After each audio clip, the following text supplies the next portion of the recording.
Jersey Sports Zone's coverage of Steinert and Robbinsville is brought to you by Princeton Orthopedic Associates.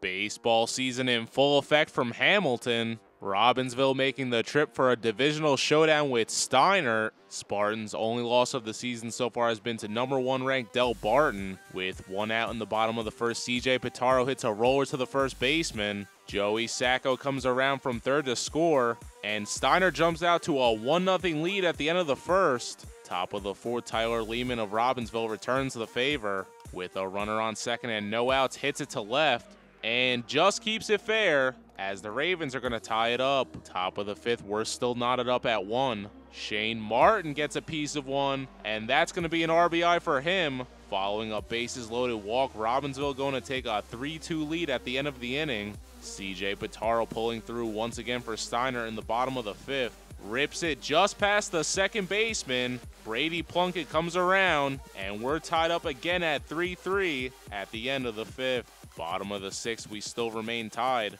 Michael James hits it to second base. Fielder bobbles it a bit and tries to make the play. He's going to be called safe. Let's take another look. Umpires meet but still say he was safe. Next batter is Thomas Gator. He's going to hit one to shortstop. Ravens can't come up with it. And after a pass ball, Steinert with 2 outs will have 2 runners in scoring position with a chance to take the lead. But Jack Gilmer gets redemption, makes the routine play on the ground ball, as he'll keep the game tied going into the 7th. This could be the final at-bat for the Ravens. Robbinsville will put a base runner on off a fielder's choice. So with 2 outs, they send freshman Shane Martin. Throw gets under, and now they have a man in scoring position. But Ryan Mazzaro's buckling down for Steinert. He'll force a pop-up to left a few batters later, and the Spartans, with the game still tied at 3-3, will head to the bottom of the 7th for what could be their last ups. After an error and 2 walks, Steinert loading up the bases for catcher Jake Muller for a potential hero situation. With a 2-1 count, Muller makes contact. It's a hit up the middle, and that's going to be your ball game.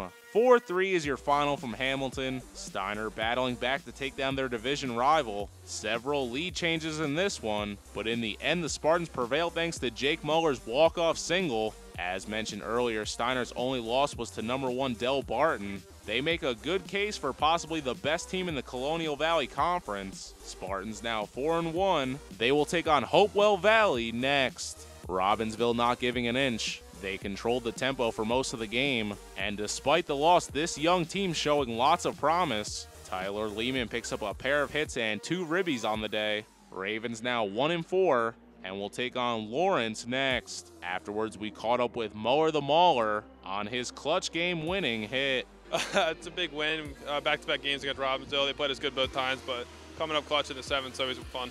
I knew they were coming something straight. Coach Walseed said it. Missed 2 pitches early, and then it threw one right down the middle.